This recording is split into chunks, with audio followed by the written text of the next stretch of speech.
Is Zac Taylor ready to revise the Bengals' approach to the offseason to do something about these slow starts? Let's break it down.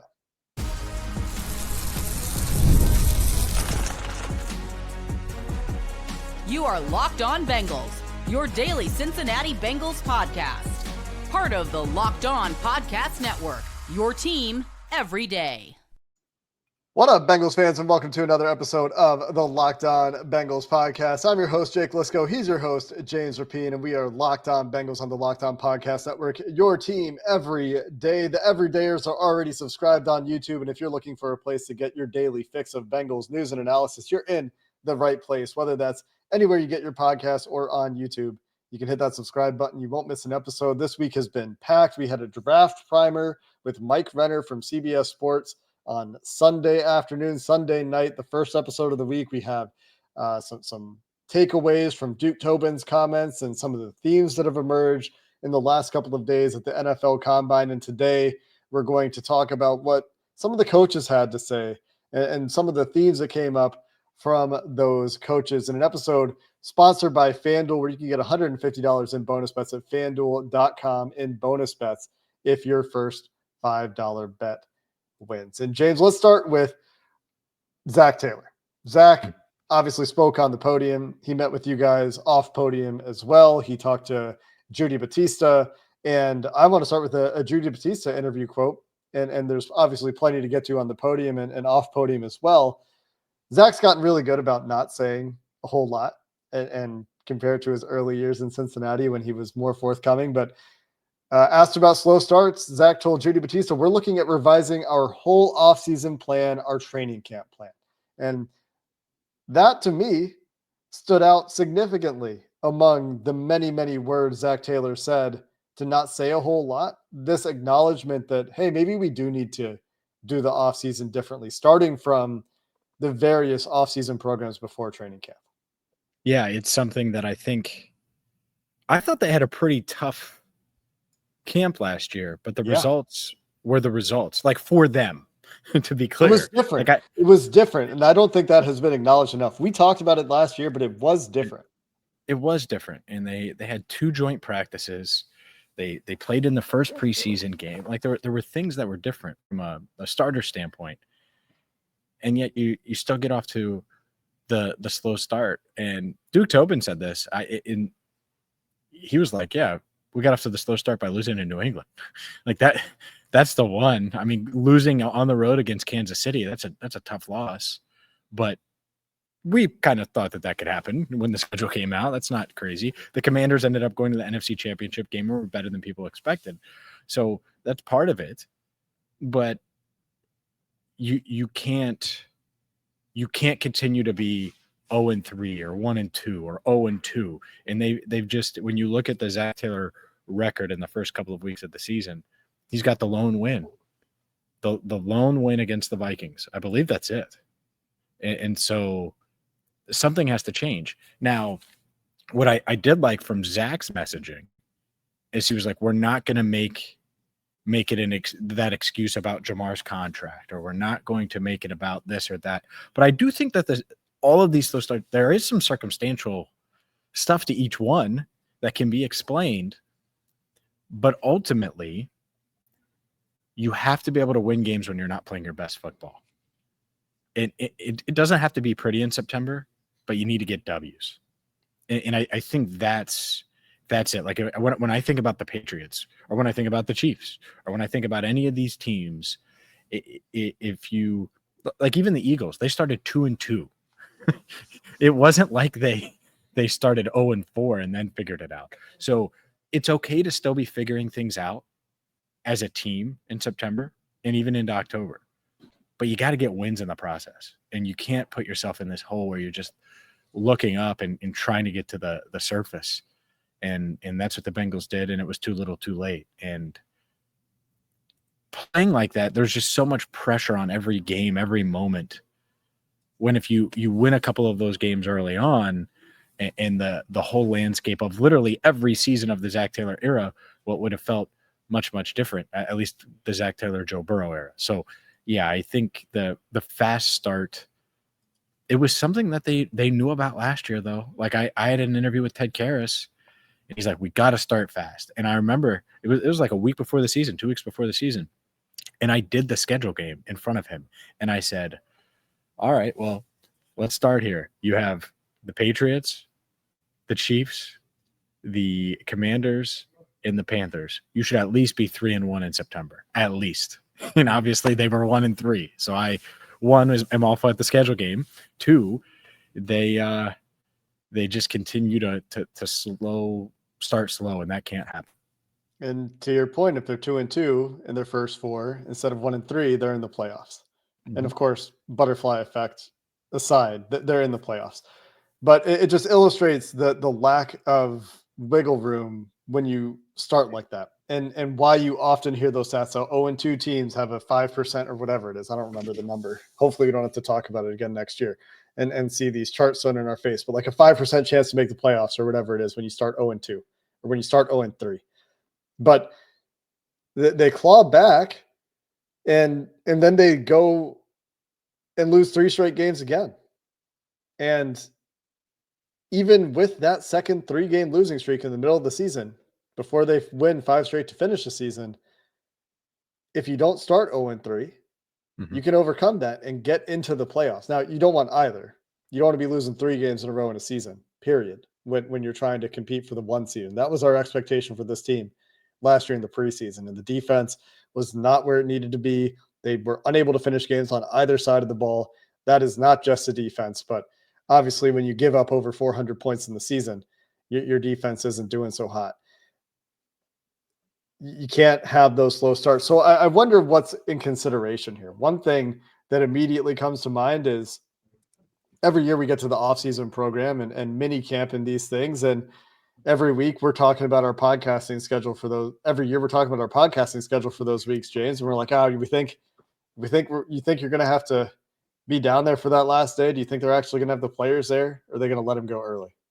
And for the last few years, it's been let them go early. So I wonder if that's something that they consider changing. Maybe training camp, they're pretty happy with the direction they took last year. Maybe they want to get the starters out there a little bit more in a preseason game to give them a little bit more exposure to a game situation. Maybe that's a change, but maybe it's the offseason program. And that's where we see some more significant changes. And then maybe they take another step for training camp as well. But like you said, and I don't think it's been acknowledged enough, at least universally enough, training camp was different last year. It was more intense. And we talked about that when I was in town. So I wonder where it starts and what Zach's thinking of when he's talking about revising the plan. Yeah. Are we talking about more intense practices? Because I know they were kicking themselves when Myles Murphy not kicking themselves like blaming, but they were like, man, Myles Murphy gets hurt right before the start of the year. And they're like, and it was just one of those many defensive line injuries that they had to deal with. And so it's a balance. And you know what I would say too is they've had practice injuries. They've had injuries. And so does it matter? Should you just go harder because you're going to have injuries regardless? Like I think it's still a balance, but whatever it is, and it might be as simple as, in all seriousness, it might be circumstantial, and it might be as simple as, man, they better learn how to win games when they're not playing their best. And by best, I mean in sync, like, yeah, that Patriots game, that's just a game that, the Chiefs would have won. That's a game that they win. If it's the same game and they're that slow, that's a game they would have won in December. Even and how many times did they do that last year in all of their close games? Yeah. Yeah. And that's the element that has to change. You can't just bank on it turning around. So I get it. Zach's got to take action, and we'll see what changes he makes. It's a sensitive spot because it's definitely a topic that has come up repeatedly for a couple of years. I remember when Al Golden was asked about it, he's saying, we're going to keep that internal, but it's something that's a priority. It's something that I think is easy to believe. They've got a big focus on this offseason. Let's continue by wrapping up with Zac Taylor. James, anything else that stood out to you from your on or off podium opportunity to hear from the Bengals head coach before we dive into the other, 5 coaches we heard from the Cincinnati Bengals, some themes emerging there. Big week for themes on the Locked On Bengals podcast. We'll continue that conversation coming up next.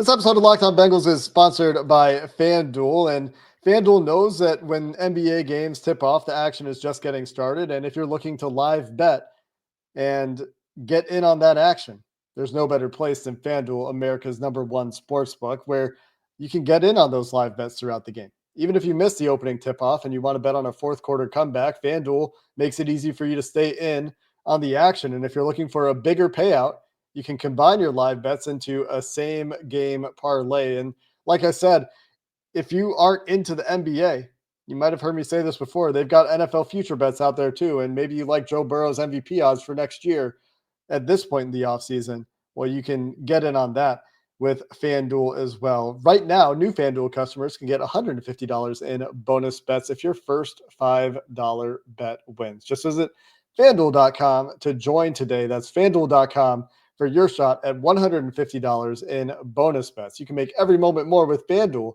official sportsbook partner of the NBA.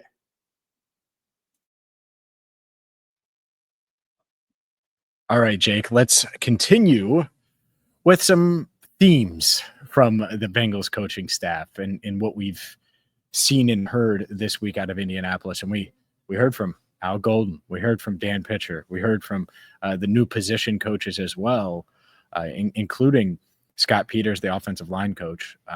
What stood out the most to you? Obviously, I'm here, but what stood out the most to you from what you've heard so far? I think there are a couple of things from each coach. We talked yesterday about the way Scott Peters talked about the tackles versus the way he talked about the guards. And that was obviously a significant difference and kind of betrays their very obvious intention to improve at that spot.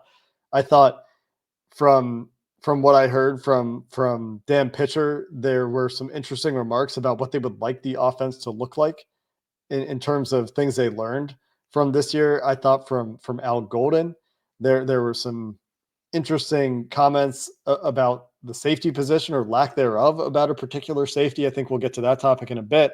A lot of alignment, again, that word continues to come up throughout the week. But let me ask you this, James, before we dive into, I want to start with Dan Pitcher when we get to some of the non-head coaches, non-head coaches.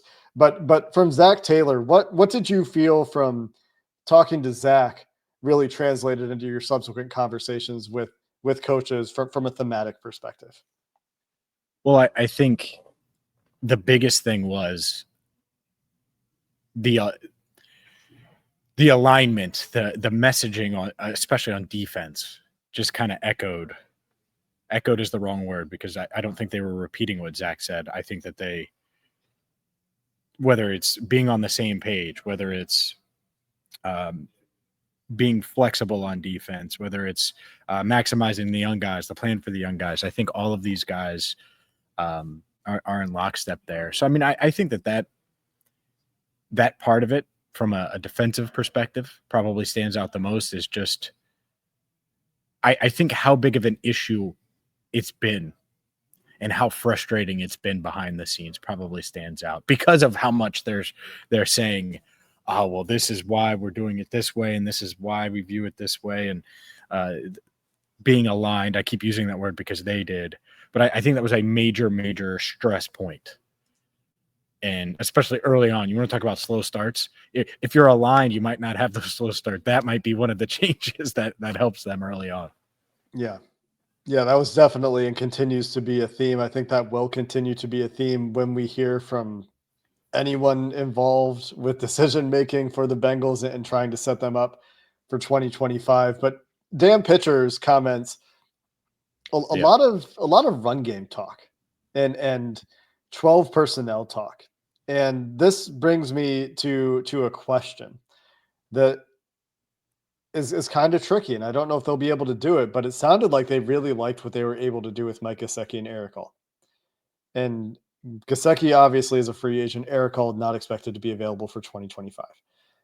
They were obviously able to continue to score plenty of points when they lost Eric Hall for the season, and unfortunately for a season and a half. And when they had injuries for T. Higgins throughout the year, they were able to continue to score points when they weren't in 12 personnel all the time. And Dan Pitcher talked a lot about Andre Yosevich as well. And there was a lot of discussion around the emergence of Chase Brown and how highly they think of Chase Brown and his development in all areas of his game. But the question is if they really liked what they got to with the 12 personnel wrinkles and forcing teams to play them a little bit differently than they're used to having to play them, and a little bit more physicality from having a guy like Eric Hall in the field. And that's something that they really liked. And they liked being able to have the Eric Hall presence on the field with the Mike Gesicki type of body, who is essentially a big receiver, right? A mismatched receiver because he's a giant for a wide receiver. How do they reproduce that with those guys having either an entirely unavailable due to injury season coming up or free agency? Like what would be the plan to get back to that? Does that signal that we should expect to see an investment in 2 tight ends? Yeah, I think so. I think I would be stunned if they didn't draft a tight end. Stunned. And because it's such a good class, because it's an obvious need, it's going to be hard for them to find that guy that Eric All is and was in free agency. I'm not sure he's there because they loved what he was doing in the passing game. And I think they thought that was going to expand a ton. And then this kid was I tell it all the time because it's still so funny. He's like, I love blocking. I like blocking more than catching passes. And he loves that. And so is that available in free agency? I think Mike Gesicki might get a big deal. And part of that is just because there's not a lot of tight ends out there. And at least, Mike Gesicki matters in the passing game. Go ahead. It's just such slim pickings at tight end. There's just not much. So what it's like is does that mean that Mike Gesicki's price goes up, or does that mean everybody just waits till the draft? And I don't know the answer to that, right? And maybe the answer is both. But if you're the Bengals, Mike Gesicki gets the free agency. I mean, we'll see. If I'm him, I'd get the free agency, and you might get blown away by a number if you're Mike, because there's just not much out there in free agency. And so that's why the draft, people dismiss this, but I'm going to keep hammering it home. There are scenarios where they take a tight end at 17, and I definitely think tight end is in play early. I'm not saying that it's going to be in the first round, but if they don't take one at 17, when we do our recap show and then our look ahead to day 2 of the draft, you better believe we're going to be discussing tight end. I don't really see a scenario where that will change over the next few months. A lot of things can change, right? Like we're going to be talking about the defensive line for sure over the next few months, right? Wide receiver, probably not talking about that on day 1 or early day 2 if they get Chase and T done. Tight end, we're going to be talking about it, I think, on day 1 and definitely day 2. You mean the Bengals aren't trading for Sam Laporta? No. What do you mean? Trey McBride's not going to be a Bengal? Would you trade pick 49 for Laporta? Does he have an injury that he's coming off of? That would be the only thing to clear up. Yeah, but you would, right? Yeah, I would for Trey McBride too. Like from a player perspective. Yeah. You're not getting a player like that at pick 49. Like those are bona fides. Unless it's a no, you're not, because even Colston Loveland's going to be long gone. Well, and even if you get him, you're getting the rookie version of him that's 21 years old and probably needs a year to cook to become what either of those guys. Like Trey McBride's awesome. Took him a year to cook, right? Like it takes some time. But you're right about the free agency class. PFF has currently Mike Gesicki projected to get 2 years, $6 million per year. And Jawan Johnson is their top ranked tight end free agent. He weighs 230 pounds. He's not doing the Eric Hall thing, but he's projected to get 3 years, just south of $10 million a year. Tyler Conklin expected to get another 3-year, $9 million deal. Zach Ertz, a year for $3.5 million. Do you buy the resurgence that he had last year at 34 years old? The Bengals, 34 years old, color me skeptical. Austin Hooper at 30 years old, projected to 2 years, $4 million. That's it for the guys PFF is projecting in terms of tight end free agents. You're talking slim pickings there, man. Like that's where I think you explore trades. And the Bengals, not the team that does a whole lot of that. The NFL in general, not a league that does a whole lot of that. But I think you explore it, and then you're talking seriously about what is Mike Gesicki worth to us for 2 years, and what does that kind of thing do for us and get us to the draft without that particular need. still left. And so that makes me curious about the offseason plan is the way they're talking about what they liked with 12 personnel. More to talk about here, James, to finish up the show as we wrap up with the rest of the coaches and anything you have left on Dan Pitcher's comments, Scott Peters' comments on the offense here as well, coming up next.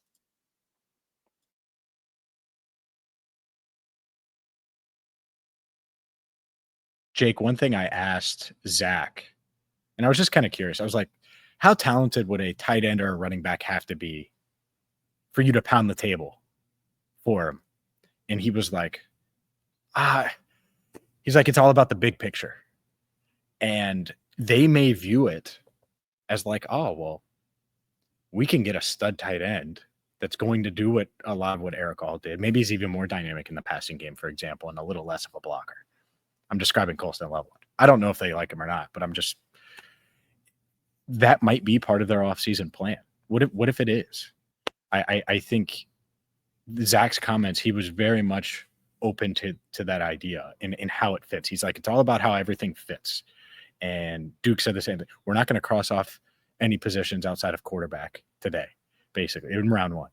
And so I do think that there are scenarios. People are going to get really annoyed about this. But you could make the argument that might make sense. Now, at 17, maybe not. But at 49, 17 or 49, like, that's probably the most likely position tight end would be that isn't guard in the first 2 rounds, or offensive line in the first 2 rounds. Would you agree with that? Are you including defensive line in there too? Oh yeah, just offensive. Just on offensive positions.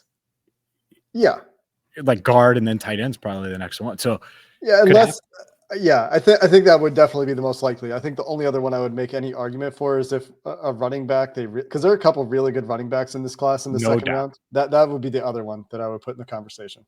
And what if Ashton Jinty's there at 17? I'm not saying they would, but I don't know. I don't know if they wouldn't. I don't think he will be, but I am so unprepared for that conversation. Like, give me a couple weeks on that one. Me too. I am too. I'm unprepared for it too. But yeah. But the thing is like, people already have dismissed it without even looking, and that we don't do that here at Locked On Bengals. Well, and the Bengals won't either. Although, like, you listen and you read between the lines, like, I would say that that's probably pretty unlikely. Like, I would say that them, unless they're blown away and there's a clear tier difference, this is where this happens for like corner. The buckets. Yeah. Well, the buckets. Like, what if Genty's a top 5 player on their board? And if he's a 1A and their next player is a 1C. Yep. Yeah. Even 1B, I think they would take him. Yeah, it's definitely possible. I think running back is an extreme example of this sort of thing, but we have talked over and over this offseason about finding those impact players that can make a difference for you right away. The thing is with running back that makes it tricky is that I think Chase Brown is actually really good. Scott Peters had a ton of praise for Chase Brown, and we can mention that in a second here before we get to the safety position. But the last thing I wanted to say on the draft in terms of, what players we think they would take and being open to all these positions is I think they are pretty bullish on their secondary group. And I think that they are interested in adding for corners specifically. I think they're interested in adding there, but I think they like the 5 young corners they have right now. There's certainly some questions between injuries and slump years for Cam Taylor-Britt, but I think it would have to, again, be a pretty big gap for them to go corner, especially in the first round. It would have to be a pretty significant gap for them to go corner in the first. Yeah, and running backs obviously the same way too. Yeah, to a much more extreme. But but you just don't want to just dismiss it to dismiss it, right? And so I agree there. You're right though. Scott Peters praised Chase Brown a ton. Said how awesome he was. Dan Pitcher, same thing. Zac Taylor, same thing. That is one of the themes. They really believe in Chase Brown, and at the same time, the other theme is they know he can't continue the workload that he was on. And so they're going to, I think they're going to draft a running back too. In part of why I do, Dan Pitcher was talking about the pass blocking element. And that's why they brought Zach Moss in, right? There's a big part of it is because he can help ease those waters, calm those waters. And obviously things are uncertain with his future from a just football playing standpoint with his neck injury. But the way Dan described Chase and his confidence in Chase as a pass blocker, that means you can go after a young rookie and not necessarily a veteran that has proven to be a pass protector, because you trust that Chase can be that. And so I think they're going to add a back at some point in this draft. They're going to need to add a pick is the conclusion that I keep reaching. If they're going to draft a tight end and a running back and add the defensive lineman and offensive lineman and maybe a safety and maybe a linebacker, I guess that's 6 picks. There you go. But I think they're going to do 2 defensive linemen. Now I need 7 picks. So we'll see. We'll see if there's some picks coming. But Scott Peters' quote on Chase Brown, he's one of the best backs in the league. I think he took a massive step. They're very excited about him. And the ability to pass block, as you said, James, really does open up the possibilities for them as they look for RB2. But they do need that depth because they have nothing behind Chase Brown right now. And you need the injury insurance at that position. I think more than many positions, but you definitely need the injury insurance there. And just a guy that can play a handful of snaps for you a game, because you don't want to be forced in that situation again that they had with Chase Brown in 24. Let's wrap up with the safety position here, James, where Al Golden was asked about his safety. He said some good things about Jordan Battle, sounded excited about Jordan Battle's future, and I don't think he had any words for Geno Stone, which by omission is significant because he was asked about both. He was asked directly about both safeties. Geno Stone was named, and the answer, and maybe he just forgot, but the answer was about Jordan Battle. And so whether it was a Freudian slip or just a slip of regular proportions, maybe neither of those is an appropriate way to describe what kind of slip this was. That could certainly point to the Bengals looking for a different safety. He was asked about his safety at Notre Dame as well, Xavier Watts, who I've joked about a lot on this podcast, being mocked to the Bengals in the second round. So I guess you got to get your tight end in the first round, James. But what did you make of the safety stuff? Man, defensive line is going to get pushed. Can you imagine if they went tight end and safety first 2 picks? Well, and then you get Jean-Marie Caldwell in the third round, and everything's fine. That's right. I think, much like what Mike Santagata echoed, I don't think Geno Stone makes sense. Now, maybe they keep him. I would try to trade him for a late pick and shed that $6.5 million in cap space. I think they're going to be. I mean, the Bucks are not going to bring back Jordan Whitehead, for example. Like, I think there are going to be safeties that you could bring in if you want to go get that veteran presence, someone that's just been better than Stone. But the 2 things that Zach said that he wanted out of a safety, and they're basic, that Al Golden wanted out of a safety, same thing: communicator, be able to tackle, communication and tackling. And they also mentioned range and all those things. I don't know what Geno Stone does that Tyson Anderson can't do. I don't. Now, maybe you'd say, oh, well, Geno Stone had 7 interceptions for the Ravens. Well, this isn't the Ravens defense we're talking about. We're talking about the Bengals defense. And for the Bengals defense, I don't think Geno Stone made many big plays, even at the end of the year. I know he had some interceptions at the end of the year. A tipped interception is something Jake Lisco can catch. So just throwing that out there. I can catch. That's the one thing I can do. That's what I said. I said, you can catch it. It's not like you made a play. You got to catch it. Sure. You get credit for that, but come on. I think it's a solid safety class too. If they are interested in going that direction, he was asked directly about Xavier Watts and had good things to say and called him very important to his defense at Notre Dame. It's a good free agent group at safety as well. And depends on what the Bengals are looking for there. If they choose to stick with Geno Stone, or if that's one of those players where they're looking for a replacement that fits what they want to do a little bit more. New defensive coordinator in the building. That's a prime time to see changes like that at positions that could be considered key. And when we talked to Mike Santagata about this, Al Golden back half of the defense, that safety position, certainly very easy to project that as being a key to the Al Golden defensive approach that we're going to see in Cincinnati. There's a lot more that we're going to have to talk about regarding this combine, James. There's a lot going on this week. We're very likely, I would say, to hear various things about various players. We got Adam Schefter talking about T. Higgins. We got all sorts of people talking about all sorts of players. And we're going to have some players start to test between now and the next time you hear from us. So not sure what the next episode will bring exactly. We're going to have to figure out what the news is between now and then. We're going to have NFLPA report cards to talk about as well, and some improvements for the Bengals in some areas that are frustratingly to fans, I think, and to players not improving with the team. So we'll have plenty to talk about in our next episode, but that's going to do it for this episode of the Locked On Bengals podcast. Thanks for listening. And until next time, Hoo day, and have a good one.